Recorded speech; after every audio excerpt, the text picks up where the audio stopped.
Olá pessoal, tudo bem com vocês? Vamos dar continuidade então aqui na nossa disciplina de Química Analítica 2 e hoje nós vamos falar um pouquinho sobre os erros nas análises químicas, tá?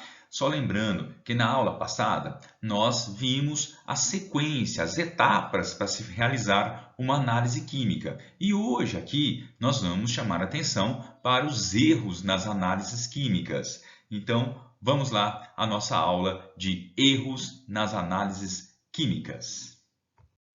É extremamente importante ler isso que está aí na sua tela. É impossível realizar uma análise química que seja totalmente livre de erros ou incertezas. Então vamos lá. Eu vou mostrar para vocês aí quais são os principais tipos de erros e o que leva, em termos do seu resultado, o que leva a esses erros, o que provoca um erro numa medida experimental e o que vem a ser essas incertezas. Muitas vezes a gente associa um erro em uma análise química como sendo um erro de um analista, um erro grosseiro. Olha, era para colocar o sulfato de cobre e colocou, por exemplo, o sulfato de prata.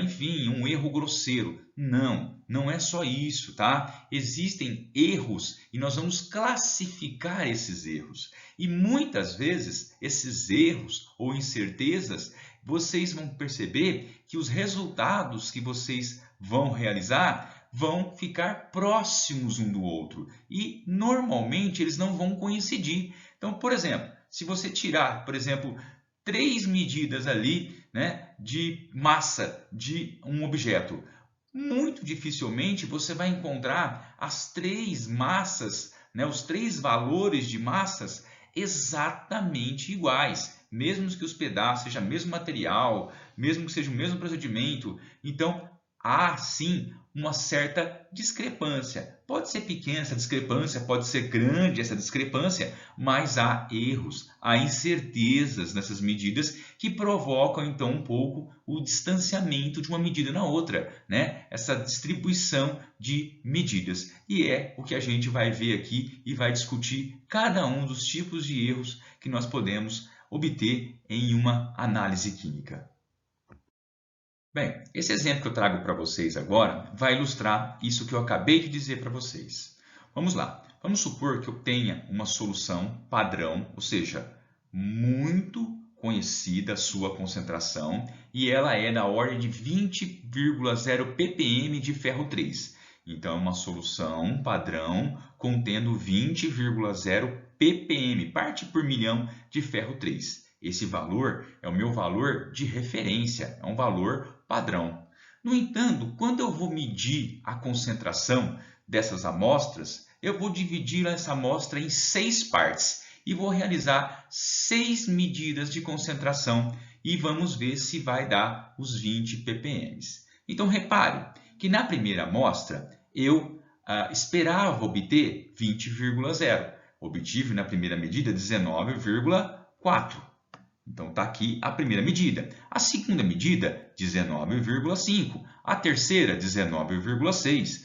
19,8 para a quarta, 20,1 para a quinta e 20,3 para a sexta. Repare que nenhuma delas aqui deu coincidência. Não houve coincidência. Os valores estão muito próximos um do outro, mas os erros que são embutidos nas medidas provocam essas dispersões dos resultados. Então veja que deu o resultado que vai de 19,4 a 20,3, sendo que deveria dar 20,0, que é o padrão esperado, tá? E isso se justifica-se em razão das incertezas e dos erros embutidos de uma análise química. Muitas vezes, esses erros eles podem ser encontrados e podem ser diminuídos. Mas em alguns casos a gente vai ver que é impossível eliminar esses erros, é impossível eliminar essa dispersão dos resultados. E é o que a gente vai ver aí na sequência. Então, portanto, toda medida é influenciada por um conjunto aí de incertezas, que se combinam para produzir essa dispersão dos resultados. Então, como de se esperar, nós vamos ter aí essas incertezas, esses erros que vão provocar essa dispersão dos resultados. Dificilmente os valores serão coincidentes. Para facilitar o nosso estudo, nós vamos dividir o conjunto de erros e incertezas que estão presentes em uma análise química como sendo erros sistemáticos ou determinados, ou ainda aleatórios ou indeterminados. Então, nós vamos estudar esses dois conjuntos de erros e vamos ver de que forma cada um desses conjuntos aí, olha, os sistemáticos ou os aleatórios, eles fazem com que os nossos resultados sejam dispersos. Como que eles atuam, né, para provocar essa dispersão desses resultados obtidos numa análise. Bem, como o próprio nome está dizendo, né, erros sistemáticos ou determinados, eles podem ser determinados, podem ser evitados e podem ser corrigidos. Então, nós vamos falar aqui de um conjunto de erros, tá, que podem ser diminuídos, podem ser evitados. Vamos a eles. O primeiro deles são os erros instrumentais, tá?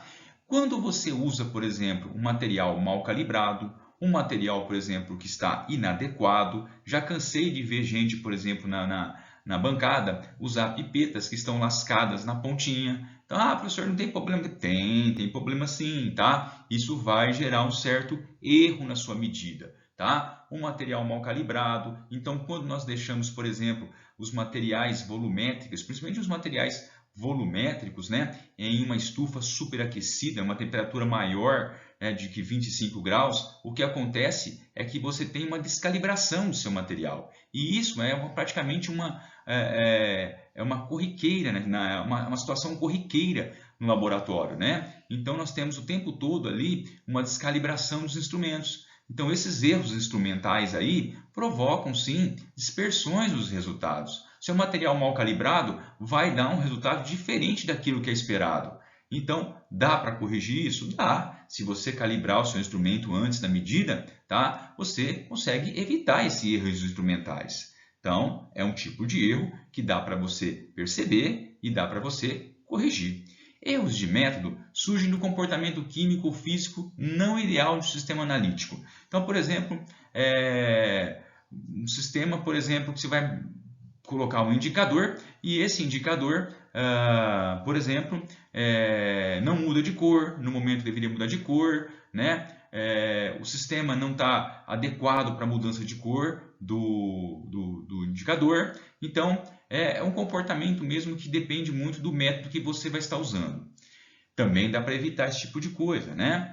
Erros pessoais são aqueles que é de falta de atenção ou limitação do analista, né? Então, quando o analista é inexperiente, muitas vezes ele acaba cometendo erros, né, grosseiros, né? Na hora de pesar, ele vai pesar, ele deixa cair um pouco da massa fora, ele vai na hora de transferir o líquido e transfere o líquido incompletamente. Então, são erros pessoais, né? Onde o analista tem pouca experiência ou talvez, né, um pouco de atenção também, né? Isso pode gerar erros pessoais. Então, esse conjunto de erros sistemáticos podem ser evitados.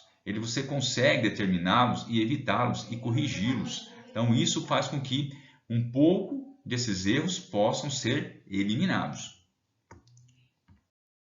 Bom, os erros aleatórios, né, eles existem em todas as medidas. E, diferentemente dos erros sistemáticos, eles não podem ser eliminados. Então, jamais você vai conseguir ter uma medida, né, que esteja livre de erros aleatórios. É um conjunto ali, né, são variáveis incontroláveis, né, e é parte inerente da amostra. Então, da amostra, da análise, é impossível você eliminar. Então, você faz 50 mil vezes a repetição de um experimento, você calibra todos os instrumentos, você toma todos os cuidados possíveis e assim mesmo ainda há ali erros presentes na amostra e nós vamos classificar esses erros como sendo erros aleatórios. Nós não conseguimos eliminá-los durante a realização do experimento. Bem, os erros sistemáticos, esses erros, eles afetam a exatidão dos resultados. Enquanto que os erros aleatórios, eles afetam a precisão dos resultados. Vamos só lembrar o que é exatidão e precisão. A exatidão é o quanto o nosso valor, obtido está próximo do nosso valor de referência. Então, eu tinha lá a minha amostra que era 20,0 ppm. Tá? Eu fiz lá 5 análises e a média, né, deu, por exemplo, 19,8. Então, eu posso falar que, olha, está de 19,8 a 20, né, é a distância do valor de referência. Tá? Está relacionado com a exatidão do método. Então, os erros sistemáticos, esses erros, eles afetam a exatidão. Então, dificilmente, quando você tem erros sistemáticos, a exatidão vai ser uma boa, né? Exatidão você vai conseguir.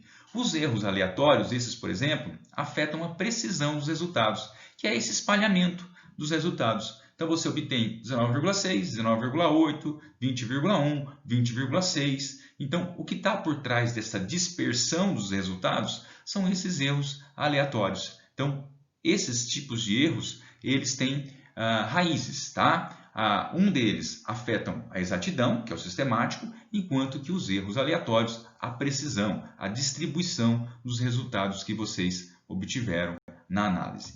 Bem, então aqui é só para reforçar esses dois conceitos que eu passei anteriormente para vocês. A exatidão, né, é usado para descrever a diferença entre o valor experimental, né, obtido, e o valor verdadeiro. Tá? Enquanto que a precisão se refere à variação, à dispersão nos resultados obtidos em condições semelhantes. Então, eu vou realizar meu experimento da mesma forma, usando os mesmos materiais, mas os resultados serão um pouquinho diferentes um do outro. Tá? Nós vamos dizer aí que isso está relacionado com a precisão do experimento. Né? Essa dispersão dos resultados refere-se à precisão da sua análise. Bom, quando nós fizemos o exemplo, né, da solução padrão de ferro 3, 20 ppm, nós fizemos ali 6 medidas, né? Nós tínhamos 6 medidas para ela. E qual que era o valor mais representativo? O primeiro, o segundo, o terceiro, do meio, enfim, qual seria o valor mais representativo para dizer, olha, esse é o meu resultado aqui que eu vou entregar para o meu chefe, para o meu patrão, para o meu professor? Bom, o valor mais representativo de um conjunto de medidas que você realizar é a média, tá? A média, ela representa os valores das suas medidas, é o valor mais adequado para você entregar para quem quer que seja ali como um valor mais representativo. E como é que eu faço essa média? Eu somo os valores e divido pela quantidade de medidas que eu tenho. No caso ali, eu fiz 6 medidas, tá? Cada uma das medidas estão aí mostradas, 19,4, 19,5, 19,6, 19,8, daí por diante. As 6 medidas somadas, dividido pela quantidade de medidas, que são 6. Então, isso vai dar aproximadamente 19,8 ppm. Então, eu vou colocar frente a frente, né, o valor 20,0 com o valor representativo do conjunto 19,8. Então, desse conjunto de medidas, o valor mais representativo é a média, que é 19,8. Sempre vou usar a média nas minhas análises para ser o valor representativo da minha análise. Bem, nós vamos usar a nossa média também para, então, estimar a exatidão, né? E é através do erro absoluto e do erro relativo. Nós vamos fazer aqui o erro absoluto como sendo o valor obtido menos o valor verdadeiro. Esse valor aqui, xi, normalmente nós usamos a média, tá? Que é o valor mais representativo. Então, para analisarmos a exatidão, nós podemos usar o erro absoluto, que é o valor obtido menos o valor verdadeiro. Esse valor obtido aqui, normalmente, é a média, é o conjunto de medidas e o valor mais representativo da mesma. O erro relativo, nós podemos ter a mesma fórmula, olha, o valor obtido menos o valor verdadeiro, dividido pelo valor verdadeiro, o valor de referência, vezes 100. Então, vamos lá ao exemplo, tá? O nosso erro absoluto, nós temos que a nossa média obtida daquele conjunto foi 19,8 e o valor de referência era 20. Então, nós temos aqui um erro de 0,2 ppm. Esse negativo aqui simplesmente está ali para mostrar que foi um valor menor do que o esperado. Então, menos 0,2 ppm, mostrando que deu um erro, um valor abaixo do esperado. Então, o nosso erro foi da ordem de 0,2 ppm, tá? O nosso erro relativo, 19,8 menos 20, dividido por 20 vezes 100, tá? Nós vamos ter aí uma ordem de 2%. A precisão nós podemos estimar pelo desvio padrão da amostra, tá? Que é essa fórmula mostrada aí, olha. Nós temos aí a seguinte situação, olha, é a somatória dos desvios, tá? Ao quadrado n menos 1. Então, vamos lá, o que eu tenho que fazer aqui? Eu tenho que pegar cada um dos valores e subtrair da minha média, tá? Esse resultado eu elevo ao quadrado, muito bem.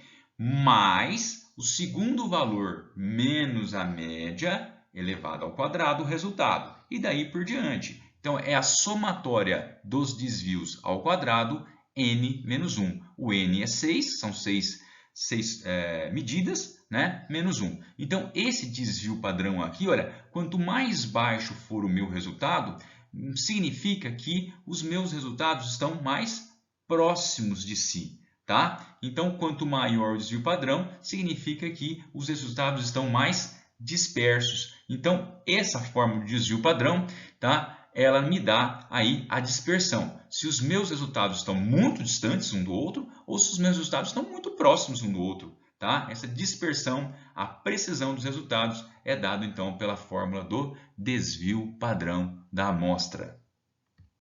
Bem, pessoal, até agora nós vimos que um conjunto de resultados, nós podemos, a partir dos mesmos, estimar um pouquinho da sua precisão e da sua exatidão. Isso é importante para nos dar a confiabilidade desses resultados obtidos. A partir de agora, nós vamos analisar o nosso conjunto de resultados e nós vamos perceber se há algum resultado que pode ou não ser rejeitado. Só que essa rejeição desse resultado, nós devemos fazer de uma forma criteriosa. Nós não é porque podemos achar que esse resultado está longe dos demais que nós simplesmente vamos lá e vamos retirar esse resultado e simplesmente descartá-lo. Não, existem testes, tá? Estatísticos que vai fazer com que nós podemos, né, dizer se esse resultado será ou não descartado. Então, a partir de agora, nós vamos ver um teste na qual poderemos estabelecer a rejeição ou não de um dos resultados obtidos. Lembrando que sempre vai haver uma pequena variação presente durante a execução das medições repetidas de uma amostra. Então, eu mostrei para vocês agora há pouco um conjunto de 6 medidas e nenhuma delas foi coincidente. Foram próximas, mas nenhuma delas foram coincidentes. Então, isso mostra que há pequenas variações nas medidas, mesmo que seja a amostra seja exatamente igual e tratada da mesma forma. Nós poderemos ter algumas pequenas discrepâncias de um resultado para o outro. Muito bem.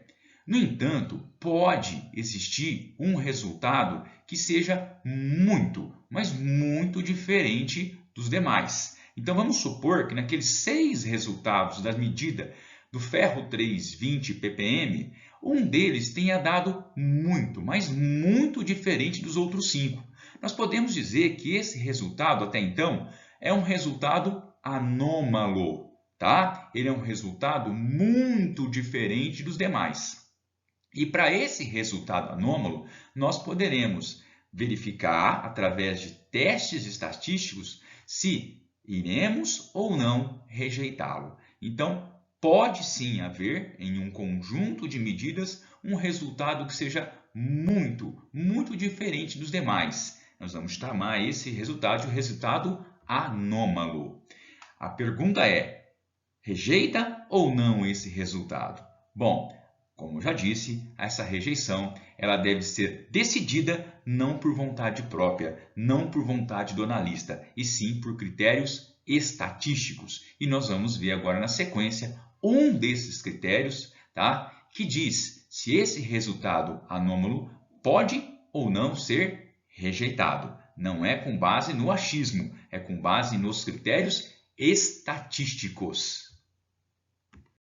O teste Q, também chamado de teste de Dickson, tá? Ele é utilizado, para analisar a rejeição de um resultado anômalo ou não, e ele é indicado quando o número de medidas é igual ou é inferior a 10. Então, você tem uma amostra, você pode dividi-la no máximo em 10 e realizar essas 10 medidas. Então, para esse caso específico de você ter no máximo umas 10 medidas, o teste Q ou teste de Dickson, ele é bastante indicado para análise da rejeição de um resultado. E ainda mais, os valores críticos, eles podem ser analisados no nível de confiança de 90 a 96%. Então, esse teste Q é um teste que eu vou mostrar para vocês aqui agora, que é um dos testes mais usados, uma vez que normalmente trabalhamos com 3, 4, 5, realmente no máximo 10 medidas aí. Então, esse teste Q para análise de resultado anômalo e descarte do mesmo é um dos mais indicados. Bem, então falando desse teste Q, nós vamos passar para vocês aqui agora a sequência para análise e aplicação desse teste Q para verificação de um resultado anômalo. Em primeiro lugar, eu tenho o meu conjunto de medidas e eu devo colocar ele em ordem crescente, ou seja, do menor para o maior. Independente da ordem de qual foi a primeira medida, segunda medida, terceira medida, não importa. Eu vou colocar a minha sequência de medidas em ordem crescente, tá? Ou seja, do menor para o maior. Muito bem. Depois, eu vou realizar a diferença entre o menor e o maior valor da série de medidas. Então, você pega em ordem crescente, você vai pegar a diferença entre o menor e o maior, ou seja, o primeiro resultado e o último daquele que você colocou em ordem crescente. Faça a subtração do menor para o maior, um menos o outro. Evidentemente que nós vamos usar isso em módulo. Para a gente, nós vamos dar o nome disso de faixa. Faixa ou F. A faixa ou F é a diferença do menor valor para o maior valor da série que você obteve. Muito bem. Terceiro ponto. Determina-se a diferença entre o valor menor, tá? O valor que você acha questionável, tá? Da série, e o valor mais próximo dele, tá? E aí, nós vamos aplicar a formulazinha do Q. A formulazinha do Q é valor questionável menos o valor mais próximo do mesmo sobre a faixa. Se esse resultado Q aqui for um resultado menor que um Q tabelado, que eu vou mostrar para vocês agora há pouco, tá? O que é esse valor tabelado e aonde eu encontro esses valores tabelados de Q? Se então o resultado dessa conta aí der o Q obtido maior do que o Q tabelado, o menor valor deve ser rejeitado. Vamos fazer esse teste para o menor valor, vamos fazer esse teste também para o maior valor. E nós vamos, então, dessa forma, realizar o descarte ou não do mesmo. Então, com base em critérios estatísticos. Tudo bem? Bem, pessoal, então se nós descobrirmos aí que o valor menor testado ele deve ser rejeitado, nós devemos começar tudo de novo. Devemos estabelecer uma nova faixa, tá? Porque agora o valor que era o menor ele foi rejeitado. Nós vamos estabelecer novamente uma diferença entre o menor e o maior, que vai ser uma nova faixa. E nós vamos agora passar a testar o maior valor da série, tá? Se o menor for aceito, o maior é testado simplesmente. Tá? Repetir o procedimento até que o menor e o maior sejam aceitos na sequência. Tá? Quando temos uma série de 3 medidas, aparentemente um valor é duvidoso, portanto aplicamos somente uma vez o teste Q. Então basicamente é isso. Começamos testando o menor. Tá? Se esse menor for mantido, eu vou testar o maior. Se o maior for mantido também, ótimo, fico com todos os resultados. Caso contrário, testei o menor ele vai ser rejeitado. Aí, o que eu faço? Estabeleço uma nova faixa e vou testar o maior. Aí eu verifico se o maior vai ser mantido ou não. Então, basicamente, nós testamos sempre pelos os extremos. E aí, caso um deles seja rejeitado, descartamos os resultados com base nesse teste Q.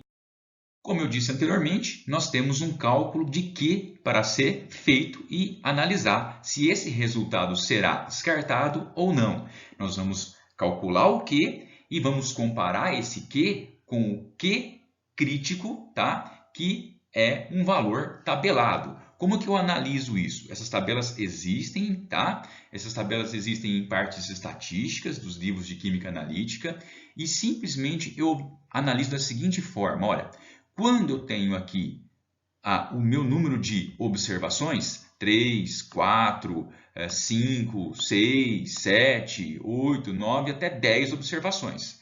E aí, o meu resultado vai estabelecer, olha, eu quero com um nível de confiança do resultado de 90%, de 95% ou de 99%. Isso vai ser estabelecido, né, no início da sua análise. Olha, eu quero um resultado, né, que tenha lá um intervalo de confiança de 99%.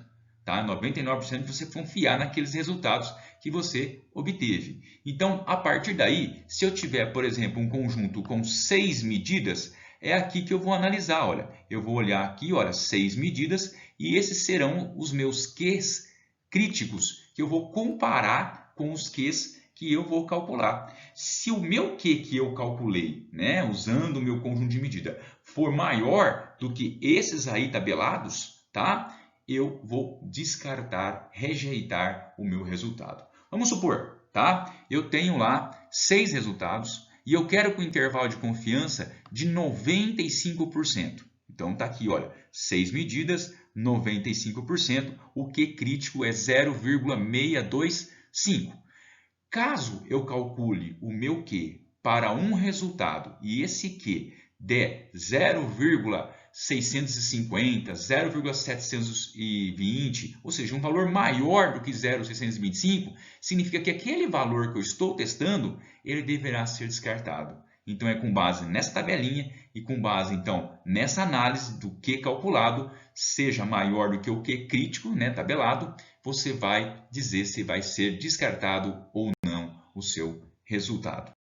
Bom, vou fazer um exemplo aqui agora, tá? De uma análise de uma amostra de calcita que gerou os seguintes teores de óxido de cálcio, CaO: 55,3, 57,8, 54,0, 70,1, 58,7. Repare que são 5 medidas e essas medidas elas não foram coincidentes, como é de se esperar. Houve uma pequena discrepância entre esses valores. Tá? Nós vamos usar aqui o teste Q para determinar se algum desses valores pode ser considerado anômalo no nível de confiança de 95%. Ou seja, há algum desses resultados aqui diferente, muito diferente dos demais e que nós poderíamos descartá-los?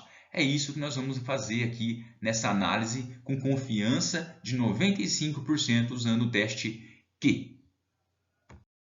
Bem, então vamos lá agora para resolver essa questão aí dessa análise da calcita, né? Nós temos os 5 resultados e agora percebam que esses 5 resultados, independente de qual foi a ordem de medida, eu já coloquei eles em ordem crescente, do menor para o maior. Então, do 54,0 até o 70,1 em ordem crescente, independente se foi o primeiro, segundo, terceiro, mas em ordem crescente. Muito bem. Eu vou aplicar, evidentemente, né, o meu teste Q, começando aqui com o primeiro valor, o 54,0. Então, a formulazinha está aí, olha. Vou aplicar usando o primeiro nele aqui. O que eu faço? O valor questionável, que é o 54, menos o valor mais próximo, que é o 55,8, tá? Dividido pela faixa. O que é essa faixa? É o 70,1 menos o 54,0, que é o valor maior. Então, quando eu faço isso para o 54,0, testando ele, eu vou ter lá a conta, esse Q calculado na ordem de 0,127. Volto até a minha tabelinha e procuro com um critério de 95% quanto que vale esse Q. Esse Q vale 0,710 de acordo com a tabelinha com nível de confiança de 95%.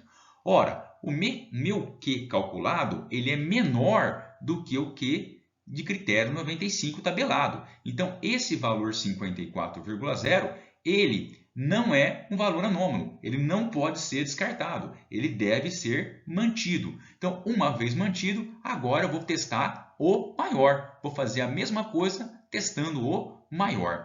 Testando 70,1, fazendo a mesma coisa, eu vou ter 70,1 menos o valor mais próximo do mesmo agora, que é 58,7. A faixa é a mesma, 70,1 menos 54. Repare que esse Q agora deu 0,808. E o Q criterioso para 5 medidas com 95% de confiança é 0,710.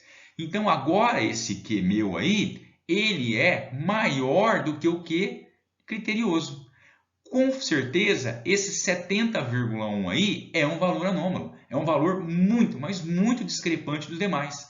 Então, a conclusão que eu chego é que se esse Q calculado deu maior do que o valor crítico, esse 70,1 ele pode ser rejeitado num nível de confiança de 95%. Então, é assim, é com dados estatísticos, é com estatística pura e não é com achismo que nós vamos ali analisar se nós devemos ou não eliminar um valor, né? Rejeitar um valor, uma vez que ele está muito fora dos demais. Então, essa foi a nossa aula inicial, falando um pouquinho sobre o tratamento dos dados experimentais, desde a sua análise da precisão, da sua exatidão e também se há ou não, né, necessidade de rejeitar um resultado. Até a próxima aula.